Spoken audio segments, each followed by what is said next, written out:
इस हफ्ते के मनी मैटर्स में हमारे साथ हैं प्राची, जो ज्वाइन कर रही हैं हमें इंदौर से। वेलकम प्राची, कैसी हैं आप? मैं ठीक हूँ अंकुर, आप बताइए। बहुत बढ़िया, बहुत ही अच्छा। अपने बारे में प्राची जो भी आप हमें बताना चाहें प्लीज बताएंगी। श्योर श्योर सी बेसिकली मैं भोपाल से बिलोंग करती हूँ। मैं 8 साल पहले इंदौर आई थी for my graduation and I pursued my graduation from here only and then I started my job after COVID and तब से अभी तक मैं जॉब कर रही हूँ और अभी currently I am centre manager at a coworking space. Okay, lovely. And आपके परिवार में कौन कौन है प्राची? मेरी फैमिली में मेरी मम्मी है, पापा हैं, मेरी छोटी सिस्टर है और मैं। एंड छोटी सिस्टर अभी पढ़ रही हैं? नहीं, एक्चुअली मेरी मम्मा 2023 में उनको पैरालिसिस अटैक आया था, तो वो अभी उनकी टेक केयर ही करती है घर पर। उसका पीजी हो चुका है। She is at home only because my mom needs someone with help all the बिल्कुल, टाइम। बिल्कुल, बिल्कुल। एंड आपकी उम्र कितनी है प्राची? I am 27। प्लीज बताइए हम आपकी मनी मैटर्स में कैसे मदद कर सकते हैं। अंकुर, एक्चुअली क्या है कि अभी मैं 27, जैसे मैंने अभी आपको बताया, तो मुझे अभी एक हाउस प्लान करना है मेरे लिए इन इंदौर और भोपाल। अभी okay, I have a house but वो मेरे पेरेंट्स का है, जो कि होम टाउन में है। तो अच्छा। मुझे एक कार लेना है, हाँ, तो ताकि मैं अपनी फैमिली को वहाँ शिफ्ट कर सकूँ। एंड जो आपने बताया होम टाउन, वो होम टाउन भोपाल नहीं है? नहीं, एक्चुअली भोपाल और विदिशा के बीच में जो भोपाल विदिशा हाईवे है, सांची आपने अच्छा। सुना हो, हेरिटेज प्लेस है, हाँ तो जी। वहां पर है रखा है। ओके, हाँ जी। तो अभी वो वहीं रहते हैं कि वो भोपाल में रहते हैं? नहीं, वो वहीं रहते हैं अभी।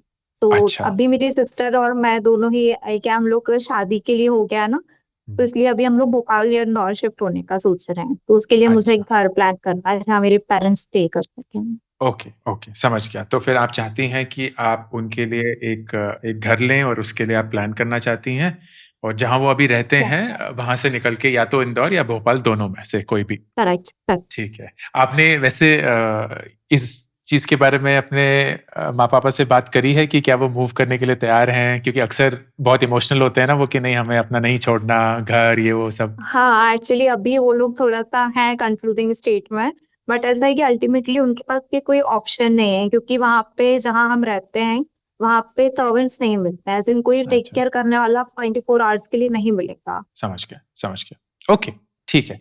तो चलिए फिर हम आपकी कोशिश करेंगे मदद करने की, कि कैसे आप अपने माँ-पापा के लिए और अपने लिए एक घर ले सकते हैं ताकि आप वो सब मूव कर पाएँ। आपकी फाइनेंशियल स्थिति जानने की कोशिश करेंगे एंड फिर देखेंगे कि कैसे इसको आगे बढ़ा सकते हैं। क्या आपके पिताजी अभी काम कर रहे हैं? हाँ, उनकी एक छोटी सी शॉप है वही होम टाउन अच्छा, में है। चलिए आपकी इनकम से शुरू करते हैं पहले प्राची। आप बताइए आपके महीने की अभी इनकम कितनी है? 25,000 करेंटली।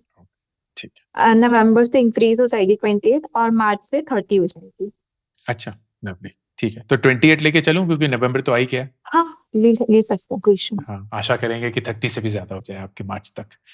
ओके, तो नहीं। इनकम 28, कोई और एडिशनल इनकम इसके अलावा? एक्चुअली वो स्टेबल नहीं है। कभी होता भी है, कभी नहीं भी हो पाता है। क्या है, मैं एक्चुअली कुछ ना कुछ चीजें ट्राई करती रहती हूँ। तो अभी डिजिटल मार्केटिंग का एक स्टार्टअप चल रहा है हमारा, बट वो कभी प्रोजेक्ट्स होते हैं, कभी नहीं होते हैं, या फिर कभी प्रोजेक्ट्स में से बच पाता है, कभी नहीं बच पाता है, तो दैट इज, समझ तो गया। उसको मैं ठीक है, कोई काउंट बात नहीं नहीं। करती। हाँ, तो उसको हम काउंट नहीं करेंगे। ठीक है, ओके। चलिए आपके खर्चों के बारे में बात करते हैं। पहले आप अपने खर्चे बताइए, जो इंदौर में आपके रहन-सहन के लिए, रेंट वगैरह उन सब के लिए जाते हैं। मेरा 5,000 फिक्स्ड रेंट है पीजी का। ओके। उसके अब 3,000 मेरा फूड में जाता है। और खर्चे, और बिल्स वगैरह, पर्सनल खर्चे? एक ट्रैवलिंग एक्सपेंस रहता है, मेरे पास स्कूटी है तो उसका पेट्रोल का अराउंड 600 to 900 आता है हर मंथ। अच्छा, ईएमआई है मेरी, मनी व्यू की एक ईएमआई है 1284, 1284, ठीक है, और एक एक एम पॉकेट की 948। ठीक है। जो ये 1284 है, इसकी कितनी ईएमआई बच गई हैं अभी? फिर नवंबर में लास्ट रहती। ओके, तो एक ईएमआई बची है, और ये 948 वाले की? इसकी फरवरी में लास्ट है। कोई और लोन चल रहा है, कुछ भी और? नहीं, मेरी मोबाइल की ईएमआई चल रही थी, वो लास्ट मंथ खत्म हो गई है, 25 की। बढ़िया। घर कुछ पैसा भेजती हैं आप? हाँ, अराउंड 5,000 आता है। तो अगर मैं इसको जोड़ूं तो करीब 16,000 रुपए आता है आपके महीने का खर्चा। क्या ये मोटा मोटा आपको ठीक लग रहा है? हाँ, ठीक लगा। आपकी ईएमआई भी 1 से 4 महीने के अंदर खत्म हो जाएगी, तो वो भी करीब 2,000 से 2,200 रुपए जुड़ जाएंगे, तो ये करीब 14,000 भी बन जाएंगे। ठीक है। या अम, एक्चुअली मैं कुछ ऐड करना चाहती हूँ। हाँ जी, प्लीज़। इसमें कुछ मेरे एक्स्ट्रा एक्सपेंस हो जाते हैं कभी, जैसे बाय चांस कोई चीज़ हमें अचानक खरीदनी पड़ गई या घर का कोई एक्स्ट्रा एक्सपेंस आ गया, जो मतलब हर महीने नहीं होता है बट एक्स्ट्रा हो जाता है मंथ में, और मेरा कुछ समझ वेरिएबल एक्सपेंस होता है, तो वो 1-आध हज़ार तक हम काउंट कर सकते हैं, वेरिएबल एक्सपेंस होता है जो मेरा पर्सनल केयर पे जाता है। ठीक है, डाल देते हैं तो पर्सनल एक्सपेंसेस 1000 रुपए डालते हैं हम, ठीक है। अभी आपके बैंक में कितने पैसे होंगे राशि? बैंक में अभी तो होंगे 6-6.5 हज़ार होंगे, बाकी मैंने अभी कैश मेरे पास 22,500 है। कैश क्यों इतना आपके पास? हाँ, एक्चुअली क्या हुआ, इस मंथ मेरी सैलरी जो है मुझे कैश में मिली थी अच्छा, पूरी, ठीक है। तो ओ, दैट्स व्हाई मैंने उसको अभी ठीक, कैश में ही रखा है। ठीक है, कोई कोई बात नहीं, ठीक है। कोई भी इन्वेस्टमेंट्स जो आपने अभी तक करी हो, कुछ भी? एक्चुअली मैंने लास्ट मंथ ही ग्रो पे स्टार्ट किया है, 2 अच्छा, एसआईपीज मैंने ग्रो पे स्टार्ट की हैं, 500 ईच। तो एसआईपी शुरू करी है 1000 रुपए की, ठीक है। सबसे पहले अब तो आप मुझे ये बताइए कि जो भी आप घर लेना चाहती हैं माँ-पापा के लिए, अपने लिए, इंदौर में हो या भोपाल में हो वगैरह, उसकी कीमत कितनी होगी? कुछ आइडिया है आपको? अराउंड 30-35 लैक्स तो होगी ठीक है। मिनिमम। मैं आपको थोड़ा बहुत समझाऊँगा कि ये, क्योंकि हमें ये कर्ज़ लेना पड़ेगा, होम लोन लेना पड़ेगा, तो वो होम लोन कैसे चलेगा, उसकी वजह से क्या होगा, वो मैं आपको सारा समझाऊँगा। बट दूसरा फिर मुझे ये भी बताइए कि जहाँ अभी आपके माँ-पापा रहते हैं, क्या वो बेचने के लिए तैयार हैं? हाँ, एक्चुअली भी घर पे वही बात चल रही है। मेरी मम्मा उस चीज़ के लिए एग्री हैं, मेरे पापा उस चीज़ के लिए एग्री नहीं हैं। एक्चुअली मेरे चाचा भी हैं, तो वो यहाँ रहते नहीं हैं, वो भोपाल में रहते हैं, तो जो भी होगा वो प्रॉपर्टी का आधा-आधा होगा। ओके, तो दैट मीन्स वो एक प्रॉब्लम आ रही है उस प्रॉपर्टी को बेचने के लिए। तो ठीक अभी है, उसके बारे में कुछ कह नहीं सकती कि बेचेंगे या नहीं बेचेंगे। ठीक है। अगर उस प्रॉपर्टी को बेचें, कोई भी आइडिया है आपको कि उस प्रॉपर्टी को बेच के कितना मिलेगा? हाँ, अराउंड 25 लाख। 25 लाख टोटल मिलेगा कि आपका हिस्सा? नहीं, टोटल। तो अगर 25 मिलता है तो मैं 12.5 ही लेके चलता हूँ, क्योंकि वो आपके पापा का हिस्सा होगा। तो सबसे पहले हम क्या करेंगे, हम सबसे पहले देखते हैं प्राची कि आपकी अभी करंट लेवल पे क्या क्षमता है कोई घर खरीदने की या नहीं। ठीक है, क्योंकि सबसे पहले हमें ये डिसाइड करना होता है कि क्या पॉसिबल भी है या नहीं है। तो फर्ज करिए आप 30 लाख रुपए का घर खरीदना चाहती हैं, कोई भी बैंक आपको 80 to 85% of the house value loan पे दे सकता है, उससे ज्यादा वो नहीं देता। विच मीन्स कि अगर आप 30 लाख रुपए का घर लेती हैं तो आपको होम लोन जो है वो करीब 24 लाख रुपए का मैक्सिमम मिलेगा, और बाकी के 6 लाख रुपए आपको खुद अपने से देने पड़ेंगे एज डाउन पेमेंट। तो इंस्टेंटली सबसे पहली चीज तो ये हो जाती है कि ये 6 लाख रुपए कहां से आएंगे, क्योंकि अभी बैंक में तो है नहीं। अगर हम इस 6 लाख रुपए के लिए कोई पर्सनल लोन ले लेते हैं तो उससे ईएमआई बहुत ज्यादा बढ़ जाती है। तो तरीका सिर्फ एक ही है, या बहुत में से सारे शायद ये एक तरीका है कि जिस घर में वो रहते हैं उस घर को बेच के ही, अगर चाचा भी मान जाएं, उस घर को बेच के जो 12.5 लाख रुपए मिलेंगे उससे ही ये 6 लाख रुपए डाउन पेमेंट हो पाएगी। कोई और तरीका आपकी नजर में है जहां से ये 6 लाख रुपए आप अरेंज कर सकती हैं? नहीं, एक्चुअली नॉट राइट नाउ। क्योंकि मेरे माइंड में भी यही था, क्योंकि वहां रहना नहीं है, ना चाचा वहां पे रहने जाने वाले हैं, ना हम लोग वहां पे रहने वाले, ना मेरा कोई ब्रदर है जो वहां पर रहेगा इन फ्यूचर। तो अगर हम लोग को वहां से मूव आउट करना ही है, तो मेरा यही था कि हम वहां की प्रॉपर्टी सेल करके यहाँ का डाउन पेमेंट करते हैं। दैट वाज बिल्कुल, माय कंसर्न। बिल्कुल, and I would absolutely agree with that. मान लीजिए अगर आप ये 6 लाख रुपए अरेंज कर देती हैं और 24 लाख रुपए का लोन लेती हैं, एंड मान लीजिए आपको ये करीब 8.5% ब्याज पे मिल जाता है, जो कि ऑन एन एवरेज मिल सकता है। एंड फर्ज करिए कि आप ये 25 साल के लिए लेती हैं, जो कि यूजुअली मैक्सिमम ड्यूरेशन होती है लेने की, तब भी आपका ये 24 लाख रुपए का लोन प्राची 19,325 रुपए की ईएमआई जनरेट करेगा। मतलब हर महीने आपको इस लोन को चुकाने के लिए 19,325 रुपए देने पड़ेंगे। बचा हुआ पैसा 13,000 है, ईएमआई 19,000 होगी, तो आप ये भी नहीं कर सकते। अगर वो 6 लाख रुपए कहीं से आप जमा भी कर लें, तो सिर्फ एक तरीका है कि इस 24 लाख को भी कम करें, ताकि आप होम लोन ही कम लें। एंड वो कैसे हो सकता है? अगर जो 12.5 लाख रुपए आपको घर बेच के मिले, वो अगर आप पूरे डाउन पेमेंट के लिए दे दें और सिर्फ 18 लाख के करीब लोन लें, तब जाके सेम 25 साल का लोन, 8.5% का ब्याज, आपकी ईएमआई बनती है 14,500 रुपए महीना, जो बिल्कुल उसी पॉइंट पे आपको अपने सैलरी और आपके एक्सपेंसेस को जोड़ देता है। तो मार्च तक अगर आपने वेट किया, सैलरी आपकी 30,000 रुपए हो गई, आपकी दोनों EMI खत्म हो गई, तो क्या होगा कि आपकी सैलरी बन जाएगी, और मैं बस अभी जोड़ रहा हूं, 30,000 रुपए, आपकी दोनों EMI खत्म हो गई, तो ये भी एक बार हटा देते हैं, तो आपके पास एक्स्ट्रा हर महीने 15,000 के करीब होंगे, और उससे आप अपने 14,500 रुपए का EMI भर सकती हैं, अगर 12.5 लाख रुपए पूरे के पूरे आप उस घर के डाउन पेमेंट की तरफ दे दें और 18 लाख रुपए का लोन लें। लेकिन ये सारी चीजें बोलने के बाद क्या आपको ये करना चाहिए या नहीं? जितना भी आपने मुझसे सुना अभी प्राची, आपके दिल में क्या चल रहा है? क्या आपको डर लग रहा है या आपको खुशी महसूस हो रही है? एक्चुअली दोनों, क्योंकि अगर मेरा जो भी बैलेंस अमाउंट बच रहा है मंथ का पूरा अगर EMI में चला जाएगा, तो मेरे पास कुछ भी इमरजेंसी का फंड ही नहीं बचेगा। अगर कभी कुछ बाई चांस इमरजेंसी आती, कुछ भी एक्सेस अमाउंट नहीं होगा मेरे पास।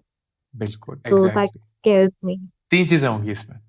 नंबर 1, जरूरी नहीं है कि आप उस घर में अपने माँ पापा के साथ रह सकती हैं, क्योंकि क्या पता वो इंदौर में ना हो, वो शायद भोपाल में हो, तो आपके किराए का पैसा तो नहीं बच सकता। दूसरा, आप हर महीने अब हैंड टू माउथ हो जाएंगी, जहां जितना कमाएंगी उतना पूरा का पूरा चला गया।